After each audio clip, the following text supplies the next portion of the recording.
நான் மனு கொடுத்த செய்தி தாசில்தார் எப்படியோ கசிய விட்டதுனால கிட்டத்தட்ட 40 லாரிகளை வச்சு இரவு பகலுமா குவாரிக்குள்ளே கொட்டிக்கிட்டு இருக்காங்க.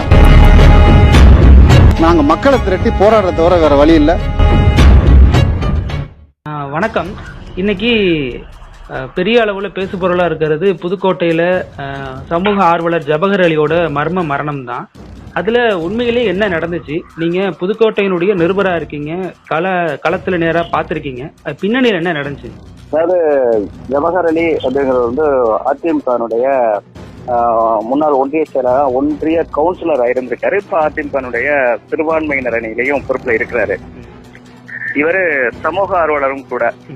புதுக்கோட்டை மாவட்டத்துல விராலிமலை, திருமயம், கீரனூர், குளத்தூர் தாலுகா இந்த பகுதிகளில் தொடர்ந்து கனிம வளங்கள், நிறைய மலைகள் இருக்கு, மலையடிகள் இருக்கு.